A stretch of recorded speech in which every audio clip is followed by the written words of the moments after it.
Catus, Maximus here. This time just comparing a bunch of random old half-inch drive ratchets. I'll eventually do a video where I compare all my half-inch drive ratchets. I'll call that the second edition of the ratchet review and comparison. This time, we'll just get into these mainly round head ratchets that I have around here. Tiny, would you please quit tearing that up? Come here. Fine, don't come here. She's still alive. We have this old Giller. Was made by Thorson as, I should say sold by Thorson, mainly the government contracts. We can see the unique GS43, and yes, this wasn't made by Thorson. We can tell by those patent numbers. This is actually a New Britain with the Catus mechanism, low back drag, just one of the best ratchet mechanisms ever made. Oftentimes though, lots of anvil play. You have to replace the spiral rings with snap rings and find kind of funky shim washers to deal with the issue. You always know these ratchets because when you do the reverse lever, it doesn't move very far, but it's real stiff. These things never self-reverse. Just talked about this None Better Bonnie.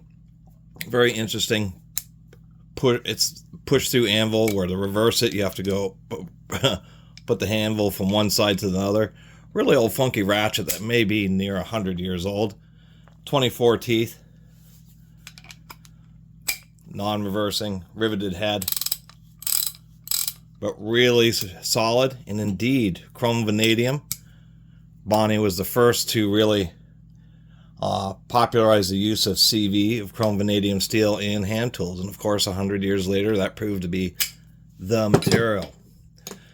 Find these two Williams. We have two S52 twin pawl heavy duty or super ratchets from Williams.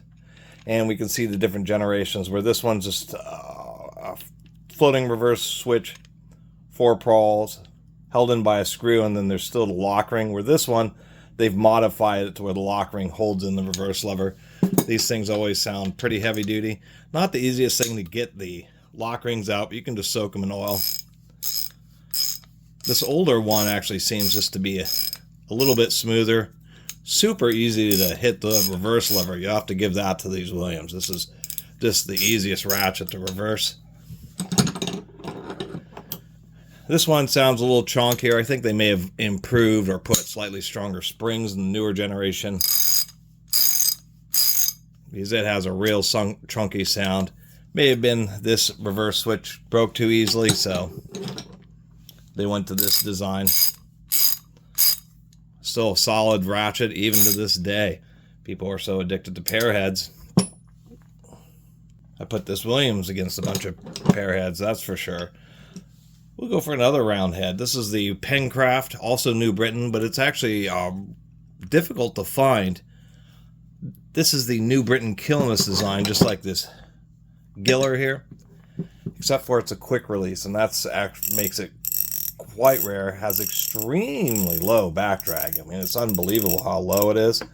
And the thing about this is many quick releases, sometimes there's a hole in the anvil. You push the button, there's a little recess that the ball bearing drops into. But this one actually is different. It has some kind of cam mechanism, and that's not a ball bearing. That's a little stamped piece of metal.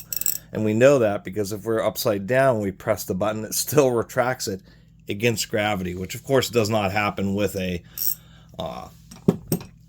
standard type of quick release. This is an old school Armstrong, just a funky swing pawl ratchet. Anvil, bit of play in there, not the greatest, but it is really tall, really simple, really low back drag. Nice little nub on that reverse lever, super easy to deal with, just non-issue. And just how old school pairhead Armstrong ratchets were. Just simple and pretty reliable. Another round hit or pairhead here. I think this is I can barely see. I think that's like an old Fleet. I think it is. Anyway, an old Fleet pairhead ratchet. In the old days, it was cheaper for them to just forge out the ratchet handle like a wrench and just run a broach all the way through, instead of doing things like, you know, even on slightly more modern pair heads, you know, this has to be drilled through, and then this whole area has to be machined out. That machine work was harder in the real old days, 30s, 40s, 50s, were more expensive. So they just did double plates, and this fleet, super simple design. This one actually has a pretty tight anvil like that. Once again, easy to reverse. And all these ratchets have pretty stout. This one has an especially stout, I'd say almost snap-on level of, you know, resistance to getting a socket on and off. And just a simple design. Kind of rough on the forging there. Always like knurled handles. Those are my favorite. We have an old Thorson 77C. This isn't actually that great of a ratchet if you run into them. I think it's just a single pawl. Another rigid, very stiff ball D10. It's overall an okay ratchet. It just isn't anything special, to tell you the truth.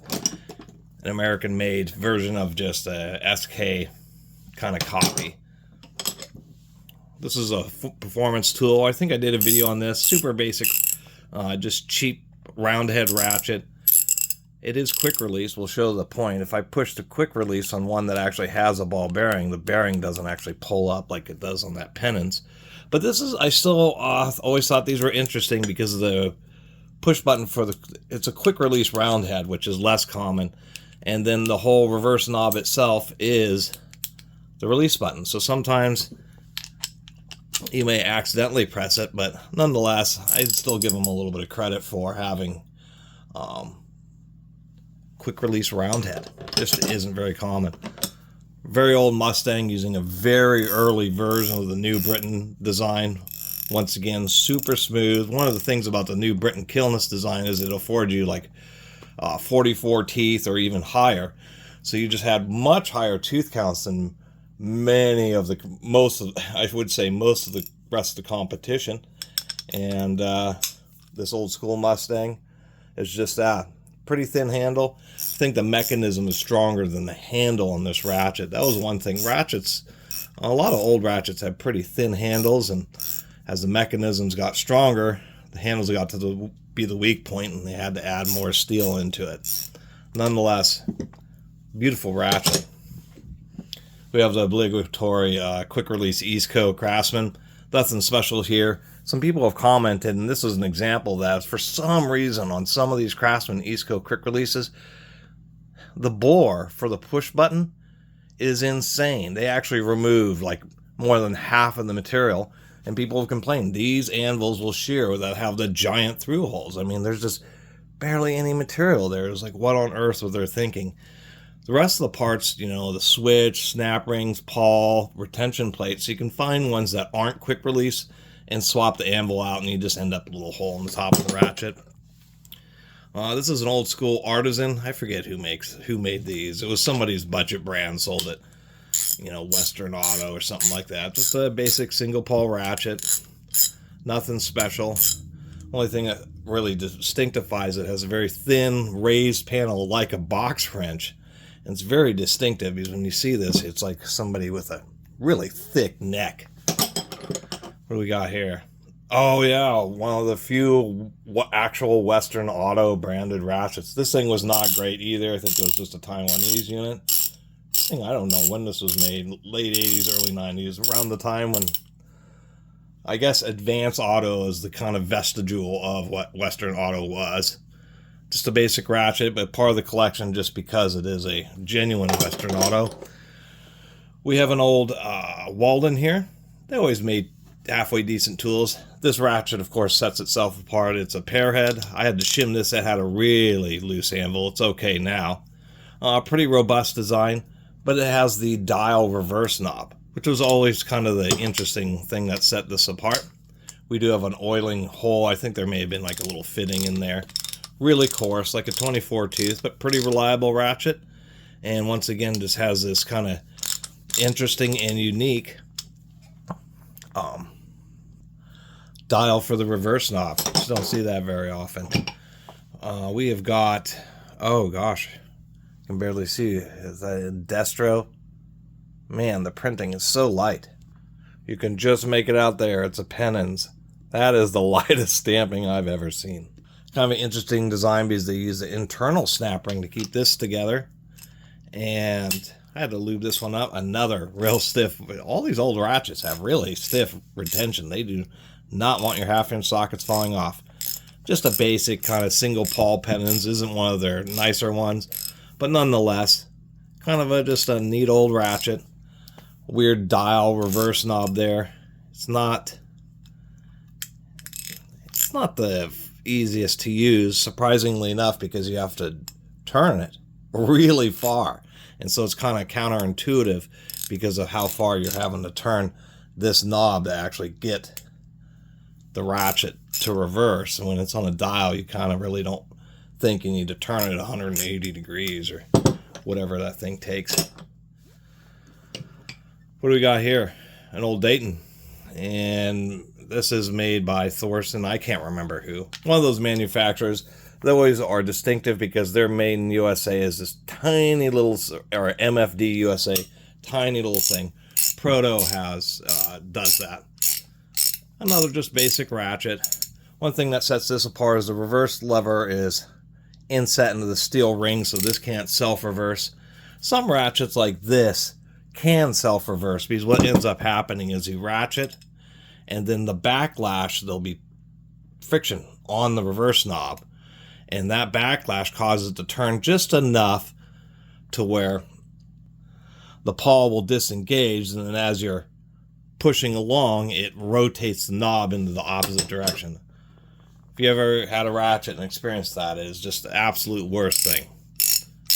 This one's funky and basic, but at least it won't suffer from that issue. We have an old Truth out of Mankato, Minnesota. Truth really, it seemed they sold, I mean, being in Minnesota, I assume they sold to a lot of farmers, but their tools aren't that common. They always kind of look like funky old tools, but one thing that always set them apart is that they use high quality materials, and they were particularly known for being having very good control over the heat treatment. They really tried to make sure that the all the parts were evenly heated to really the proper temperatures and precise temperatures, and then were also quenched properly, not just a million ratchets thrown in a big bin and run through an oven and then quenched, where the ones on the outside will have a slightly different heat treatment than the ones that are in the core of the pile. And that was one of the... So Truth tools had good consistency. This is a pretty thin ratchet if we compare to, say, this old Eastco that everybody loves. If we compare the ratchet heads, this is much slimmer, but we have this big old reverse knob protruding. For some reason, like some of the early, just super terrible Chinese pairhead ratchets were a copy of this design. And maybe it was because it was just so rudimentary. Otherwise, actually having a genuine Truth, this is the R6, it actually runs pretty good. It's a nice, it's coarse, but just a nice, basic, reliable ratchet that is pretty easy to hit the reverse lever on. Not like, old, super terrible ones that are basically copies of the Truth. Save this LS71 snap-on. This is an ancient snap-on ratchet.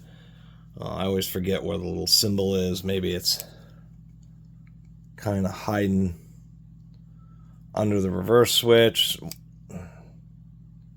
somewhere. Old school snap-on pairhead ratchet. And even these people are like, oh, I'll get that, even though it's just like, it's no real difference than the Truth or the Walden, but it's because it's a snap-on, and it has, I don't know if this is a factory lever or just one that somebody had fitted on here to replace. Anyway, it's also kind of like a service ratchet because it has a retention pin, not a ball bearing. So that's what it seemed to be, some kind of service ratchet where you put like an impact socket or socket with a through hole on. It would never fall off, and thing's only like 10 inches long, so it's not particularly high torque. I'm sure you could stand on this because you're just not getting a ton of leverage. It's not like these days where you get these 24-inch super ratchets. Anyway, a little 15-minute video comparing a bunch of old random half-inch drive ratchets. They're like little little pieces of physical artwork. Yeah, these tools were hand tools. They were mass produced. But it's surprising, like old ones, old Snap-ons, old Truth, old Waltons. However many of these things that they sold, just however is just like, you know, Model Ts. Ford sold millions of Model Ts.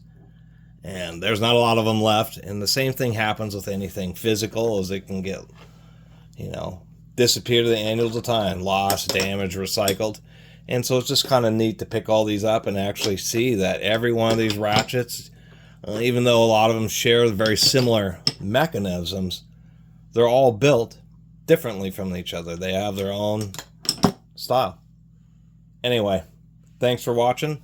If you like supporting the channel, you can do the YouTube Super Thanks tip.